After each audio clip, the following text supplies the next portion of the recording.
আসসালামু আলাইকুম। বাংলাদেশ বেতার, রাজশাহী। স্থানীয় সংবাদ পড়ছি শাহানা পারভিন। যমুনা নদীর উপর নির্মিত দেশের দীর্ঘতম যমুনা রেল সেতুর আনুষ্ঠানিক উদ্বোধন হচ্ছে আজ। এর মধ্য দিয়ে ঢাকার সঙ্গে আরও সহজ হচ্ছে উত্তর ও দক্ষিণবঙ্গের রেল যোগাযোগ। উদ্বোধন উপলক্ষে যমুনা রেল সেতুর পূর্ব ইব্রাহিমাবাদ স্টেশনে আলোচনা সভা চলছে। আলোচনা সভা শেষে সেখান থেকে সিরাজগঞ্জ পশ্চিম প্রান্তে সাইদাবাদ রেল স্টেশন পর্যন্ত উদ্বোধনী ট্রেনে অতিথি ও সংশ্লিষ্টরা সেতুটি পার হবেন। উদ্বোধনী ট্রেনে যাত্রী হয়ে সেতুটির উদ্বোধন করবেন রেলপথ মন্ত্রণালয়ের সচিব মোহাম্মদ ফাহিমুল ইসলাম। পরে অতিথিরা সাইদাবাদ রেল স্টেশনে সংবাদ সম্মেলন করবেন। এ সময় যমুনা রেল সেতুর অর্থায়নকারী প্রতিষ্ঠান জাইকা ও রেলপথ মন্ত্রণালয়ের ঊর্ধ্বতন কর্মকর্তাগণ উপস্থিত থাকবেন। উল্লেখ্য 2020 সালের 29 নভেম্বর যমুনা নদীর উপর সড়ক সেতুর 300 মিটার উজানে পৃথক রেল সেতু নির্মাণ কাজের ভিত্তিপ্রস্তর স্থাপন করা হয়। 4.8 কিলোমিটার দৈর্ঘ্যের এই রেল সেতু 16,780 কোটি 96 লাখ টাকা ব্যয়ে নির্মিত হয়েছে। সেতুটি এটি নির্মাণ ব্যয়ের 27.60% দেশীয় অর্থায়ন এবং 72.40% Japan international cooperation agency JICA ঋণ দিয়েছে। পাবনায় আসন্ন পবিত্র ঈদ উল ফিতর নির্বিঘ্নে উদযাপন উপলক্ষে নিরাপত্তা ও শৃঙ্খলার সাথে প্রস্তুতিমূলক সভা অনুষ্ঠিত হয়েছে। আজ জেলা প্রশাসনের আয়োজনে জেলা প্রশাসক কার্যালয়ে এই সভা অনুষ্ঠিত হয়। সভায় জেলা প্রশাসক মোহাম্মদ মফিজুল ইসলামের সভাপতিত্বে উপস্থিত ছিলেন জেলা পরিষদের ভারপ্রাপ্ত প্রধান নির্বাহী কর্মকর্তা মাহফুজা সুলতানা, অতিরিক্ত পুলিশ সুপার মশিউর রহমান মণ্ডল, অতিরিক্ত জেলা প্রশাসক উম্মে তাবাসসুম, সদর উপজেলা নির্বাহী কর্মকর্তা নাহারুল ইসলাম। জেলা প্রশাসক মোহাম্মদ মফিজুল ইসলাম জানান, মুসল্লিরা যাতে নিরাপত্তা ও শৃঙ্খলার সাথে উদযাপন করতে পারে এজন্য সংশ্লিষ্ট সকল প্রতিষ্ঠানকে যথাযথ পদক্ষেপ গ্রহণ করতে হবে।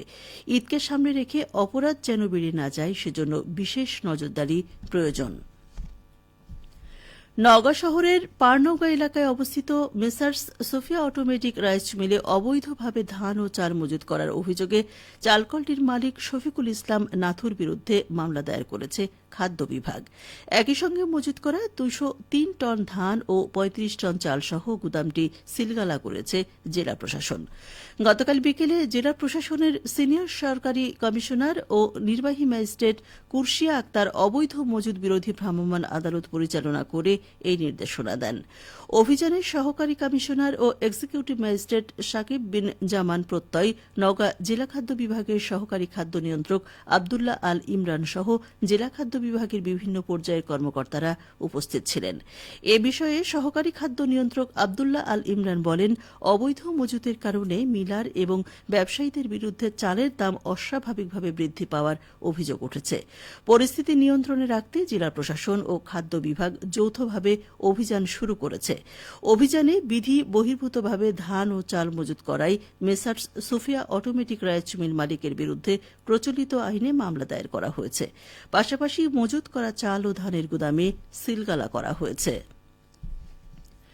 রাজশাহী মহানগরীর বড়বনগ্রাম এলাকায় এক ফ্রিল্যান্সারের বাসায় সশস্ত্র হামলা, চাঁদা দাবি, মারধর এবং নির্যাতনের অভিযোগে 4 জনকে গ্রেফতার করেছে শামুকদুম থানা পুলিশ। গতরাতে তাদের নিজ নিজ বাড়ি থেকে গ্রেফতার করা হয়। গ্রেফতারকৃতরা হলেন সাজ্জাদুর রহমান, হাসানুর রহমান রাব্বি, রাকিব হাসান ও সানি রহমান। পুলিশ জানায়, গোপালগঞ্জ জেলার বাসিন্দা উত্তম বাড়ই নগরীর শামুকদুম থানার বড়বনগ্রাম রায়পাড়া এলাকায় ভাড়া বাসায় থেকে ফ্রিল্যান্সিংয়ের কাজ করেন। গত রোববার বিকেলে তার বান্ধবী জরুরি প্রয়োজনে তার সঙ্গে দেখা করতে বাসায় যায়। এ সময় আসামিরা দেশীয় অস্ত্রসহ উত্তম বাড়ুর বাসায় জোরপূর্বক প্রবেশ করে। আসামিরা তাদের মোবাইল ফোন ও নগদ টাকা ছিনিয়ে নেয় এবং 5 লক্ষ টাকা চাঁদা দাবি করে। এ সময় তারা বাড়ুর বান্ধবীর ব্যক্তিগত ছবি ও ভিডিও ধারণ করে তা সামাজিক মাধ্যমে ছড়িয়ে দেওয়ার হুমকি দেয় এবং তাকে ধর্ষণের চেষ্টা চালায়। উত্তম বাড়ই কৌশলে তার সহকর্মীর মাধ্যমে 999-এ ফোন করলে পুলিশ দ্রুত ঘটনাস্থলে পৌঁছে ভুক্তভোগীদের উদ্ধার করে। এ ঘটনায় শামুকদুম থানায় একটি মামলা হয়েছে। ঈদের পর বিএনপি চেয়ারপারসন বেগম খালেদা জিয়া এবং ভারপ্রাপ্ত চেয়ারম্যান তারেক রহমানের দেশে ফেরার সম্ভাবনা রয়েছে বলে জানিয়েছেন বিএনপি চেয়ারপারসনের উপদেষ্টা মিজানুর রহমান মিনু। গতকাল রাজশাহী নগরী ২ নম্বর ওয়ার্ড বিএনপির আয়োজনে অনুষ্ঠিত দোয়া ও ইফতার মাহফিলে প্রধান অতিথির বক্তব্যে তিনি এসব কথা বলেন। তিনি বলেন, দেশের নির্বাচন পরিস্থিতিতে নেতাকর্মীকে সক্রিয় থাকতে হবে। অনুষ্ঠানে আরও বক্তব্য রাখেন বিএনপির নির্বাহী কমিটির বন ও পরিবেশ বিষয়ক সম্পাদক ও সাবেক সিটি মেয়র মোসাদ্দেক হোসেন বুলবুল। সবশেষে আবহাওয়া। আজ দুপুর ১২টায় রাজশাহীতে তাপমাত্রা ছিল ৩৩.২ ডিগ্রি সেলসিয়াস। এ সময় বাতাসে আপেক্ষিক আর্দ্রতার পরিমাণ ছিল ১৮%। রাজশাহী পার্শ্ববর্তী এলাকায় আজ ইফতার সন্ধ্যে ৬টা ১৮ মিনিটে এবং আগামীকাল সেহরির শেষ সময় ভোর ৪টা ৫০ মিনিটে। সংবাদ শেষ হল। আমাদের পরবর্তী সংবাদ দুপুর ২টা ৫ মিনিটে।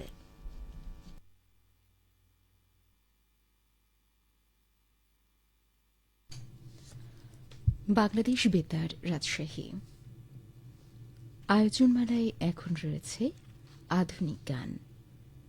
শিল্পী আঞ্জুমান আরা সুমি। প্রথম গানের গীতিকার মোহাম্মদ নুরুজ্জামান মিয়া।